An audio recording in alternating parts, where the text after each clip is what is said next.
एक दिन जेठालाल की बीवी दया भाभी का मर्डर हो जाता है। तभी जेठालाल कमरे में पहुंचता है। वह देखता है कि उसकी बीवी का मर्डर हो गया। तभी वह चालू पांडे को फोन लगाता है। चालू पांडे वहां पर आ जाते हैं। तभी चालू पांडे को वहां पर एक साउंड रिकॉर्डर मिलता है।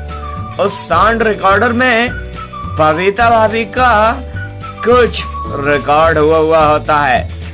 बबीता भाभी कहते हैं कि मैं अपनी जिंदगी से तंग आ गई थी, इसीलिए मैंने आत्महत्या कर ली। तभी चालू पांडे को एक गन दिखाई देती है। जेठालाल और चालू पांडे सोच में पड़ जाते हैं कि ये एक आत्महत्या है, लेकिन चालू पांडे का दिल नहीं मानता है। तभी वह सोसाइटी के लोगों को बुलाता है।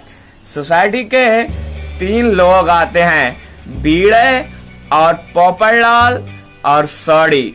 तीनों लोग आते हैं। तीनों लोगों से चालू पांडे तहकीकात करता है।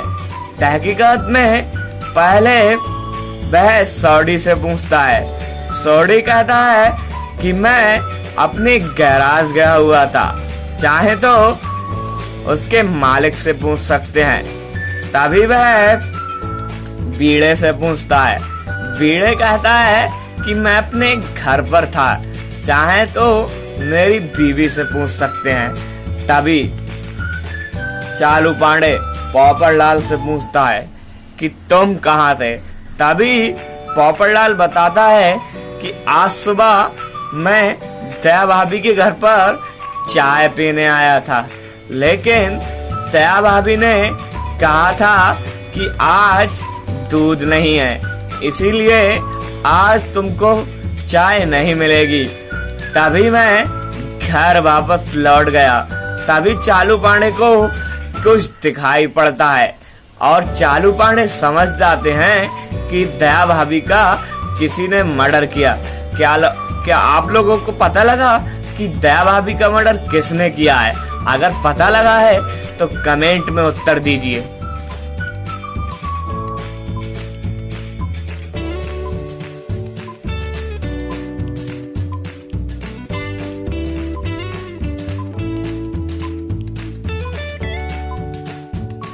तो आई होप आपको पता लग गया होगा कि दया भाभी का मर्डर किसने किया है।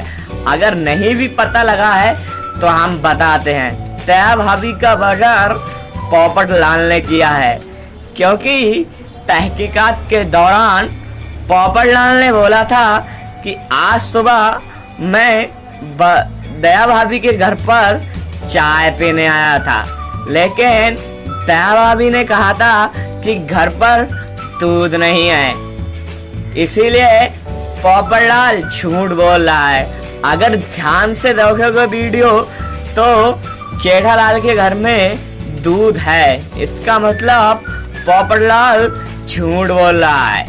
मतलब पोपटलाल ने ही खून दया भाभी का किया है। तो आज की पहली सॉल्व करने में बिल्कुल मजा आया होगा। एक दिन पोपटलाल और उसकी बीवी में झगड़ा हो जाता है। पोपटलाल गुस्सा में घर से बाहर चला जाता है। रास्ते में पोपटलाल को बबीता भाभी मिलती हैं। बबीता भाभी पोपटलाल से कहती हैं, आज हम लोग जंगल एडवेंचर के लिए चलते हैं। तभी पोपटलाल कहता है, हाँ बबीता भाभी, हम लोग जंगल एडवेंचर के लिए चलते हैं। तभी बबीता भाभी कहती हैं, अगर तुम्हें मेरे साथ जंगल एडवेंचर के लिए जाना है तो तुम्हें मेरी एक पहेली का जवाब देना होगा। पोपटलाल तैयार हो जाता है। उसके बाद बबीता भाभी अपनी पहेली पूछती हैं, बताओ ऐसी कौन सी चीज है, वो क्या है जो मन में है और दिल में पर धड़कन में नहीं।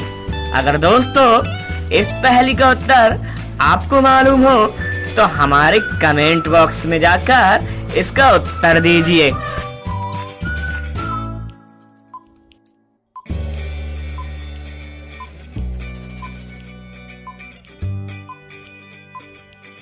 तो आई होप आपको इसका उत्तर मालूम होगा। अगर नहीं भी है तो हम बताते हैं। इसका उत्तर है आमिर खान। तभी पोपटलाल और बबीता भाभी जंगल एडवेंचर के लिए निकल जाते हैं। जंगल में उन्हें एक लुटेरा मिलता है जिसके हाथ में गन होती है। वह उन दोनों को अपने उस्ताद के पास ले जाता है। तभी वहां पे एक ज्ञानी बाबा प्रकट होते हैं और बबीता भाभी और पोपटलाल को बचा लेते हैं और उन्हें एक कमरे में बंद कर देते हैं। उस कमरे में 3 दरवाजे होते हैं। पोपटलाल और बबीता भाभी सोच में पड़ जाते हैं कि हम कौन से दरवाजे से गुजरेंगे। अगर ये दोनों लोग पहले दरवाजे से जाएंगे तो पहले दरवाजे के पीछे वही लुटेरा खड़ा है जो इन्हें किडनैप करके लाया था, और दूसरे दरवाजे से जाएंगे वहां पर काफी अंधेरा है, और जो तीसरा दरवाजा है अगर उससे जाते हैं तो उसके पीछे डाकू खड़े हैं। तो आप लोग बता सकते हैं कि पोपटलाल और बबीता भाभी कौन से रास्ते से जाएंगे। अगर बता सकते हैं तो इसका उत्तर कमेंट में दीजिए।